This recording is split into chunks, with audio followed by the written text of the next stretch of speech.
നമ്മൾ നേരത്തെ പറഞ്ഞ വാർത്തയാണ്. കോഴിക്കോട് താമരശ്ശേരിയിലാണ് വിദ്യാർത്ഥികൾ തമ്മിൽ ഏറ്റുമുട്ടി. 10ാം ക്ലാസ്സുകാരൻ്റെ ആരോഗ്യാവസ്ഥ അതീവ ഗുരുതരാവസ്ഥയിലെന്ന് പറയുകയാണ്. പരിക്കേറ്റ പാലോറക്കുന്ന് സ്വദേശി ഇക്ബാലിൻ്റെ മകൻ മുഹമ്മദ് ഷഹബാസ് കോഴിക്കോട് മെഡിക്കൽ കോളേജ് ആശുപത്രിയിൽ ചികിത്സയിലാണ്. സ്വകാര്യ ട്യൂഷൻ സെൻ്ററിൽ വെച്ചാണ് സംഘർഷമുണ്ടായത്. വിവരങ്ങളുമായി സമീർ സി മുഹമ്മദ് ചേർന്നു. സമീർ, 10ാം ക്ലാസ്സിലെ വിദ്യാർത്ഥികളാണ്. അപ്പോൾ അങ്ങോട്ടും ഇങ്ങോട്ടും ഉന്തും തള്ളും ഒക്കെ ചിലപ്പോൾ ഉണ്ടാവാം, കയ്യങ്കളിയൊക്കെ ഉണ്ടാവും. പക്ഷേ ഒരു വിദ്യാർത്ഥി അതീവ ഗുരുതരാവസ്ഥയിൽ ICUവിൽ അഡ്മിറ്റ് ആക്കാൻ തക്ക രീതിയിലുള്ള പ്രശ്നം എന്തായിരുന്നു സമീർ?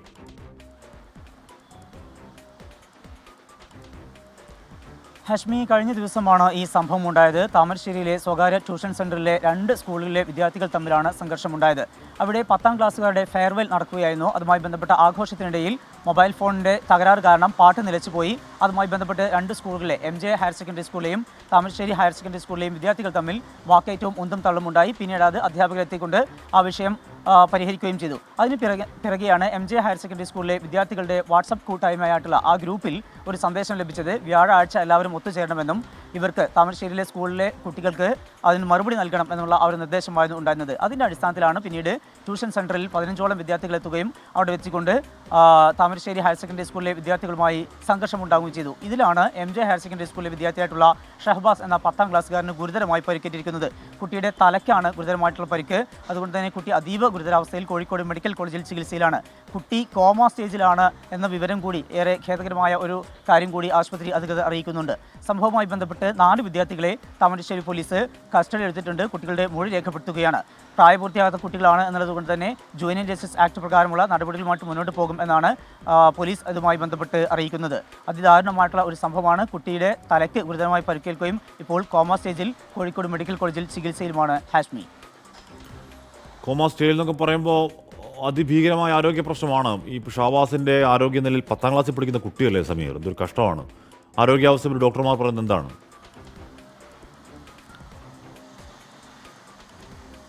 ഹാഷ്മി സൂചിപ്പിച്ചതുപോലെ കോമ സ്റ്റേജ് എന്ന് പറയുമ്പോൾ ആ കുട്ടിക്ക് എന്താണ് നടക്കുന്നത് എന്നൊന്നും തിരിച്ചറിയാൻ കഴിയാത്ത, തീർത്തും അബോധാവസ്ഥയിലായ ഒരു സാഹചര്യമാണ് ഉള്ളത്.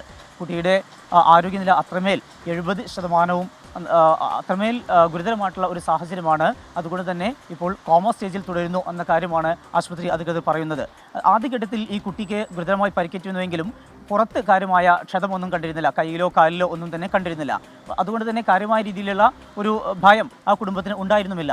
പിന്നീട് കുട്ടി തളരുന്നു. ആ തളരുന്ന വേളയിലാണ് ആദ്യം താമരശ്ശേരി താലൂക്ക് ആശുപത്രിയിൽ കൊണ്ടുപോകുന്നത്. പിന്നീട് കുട്ടിയുടെ പരിശോധന പൂർത്തിയായ ശേഷമാണ് അതീവ ഗുരുതരാവസ്ഥയിലാണ് എന്നും വളരെ വേഗത്തിൽ കോഴിക്കോട് മെഡിക്കൽ കോളേജിലേക്ക് മാറ്റണം എന്നുമുള്ള കർശന നിർദ്ദേശം ആശുപത്രി അധികൃതർ നൽകിയത്. അതിൻ്റെ അടിസ്ഥാനത്തിലാണ് കോഴിക്കോട് മെഡിക്കൽ കോളേജിലേക്ക് കുട്ടിയെ എത്തുകയും ഇപ്പോൾ തീവ്രപരിചരണ വിഭാഗത്തിൽ കുട്ടി ചികിത്സയിൽ തുടരുകയും ചെയ്യുന്നത്. ഈ വേളയിലാണ് ആശുപത്രി അധികൃതർ പറയുന്നത് കുട്ടി കോമ സ്റ്റേജിലാണ്, അത്രമേൽ ഗുരുതരാവസ്ഥയിലാണ് കഴിഞ്ഞു പോകുന്നത്. സങ്കടകരമാണ്. 10ാം ക്ലാസ് മാത്രം പഠിക്കുന്ന വിദ്യാർത്ഥികൾ, 2 സ്കൂളിലെ വിദ്യാർത്ഥികൾ തമ്മിലുള്ള ഏറ്റുമുട്ടലാണ്. ഏറ്റുമുട്ടലിൽ എന്ന് പറഞ്ഞാൽ ഇന്റേണൽ ഇഞ്ചുറി ഒക്കെ ആയിരിക്കുമല്ലോ. ആദ്യം പുറത്തു വലിയ പരിക്കുണ്ടായിരുന്നില്ല. പിന്നീടാണ് കുട്ടിയുടെ ആരോഗ്യാവസ്ഥ മോശമാവുന്നതും അത് കോമ സ്റ്റേജിലേക്ക് പോകുന്ന അവസ്ഥ ഉണ്ടാവുന്നത്. ഏറ്റുമുട്ടലാണ് എന്ന് പറഞ്ഞാൽ കുട്ടിക്കളി എന്നൊക്കെ നമ്മൾ പണ്ട് പറഞ്ഞിരുന്ന ആ കളിയാണിപ്പോൾ ആ കളി കാര്യമായി ജീവൻ പോലും അപകടാവസ്ഥയിലാവുന്ന നിലയിലേക്ക് അതിക്രമങ്ങളും ഒക്കെ ഉണ്ടാവുന്നത്. ഇത് പുതിയ കാര്യമല്ല. നമ്മൾ കുറേ നാളായി കാണുന്ന വാർത്തകളുടെ തുടർച്ചയാണ് എന്ന് കരുതിയാൽ മതി. സങ്കടകരമാണ് താനും.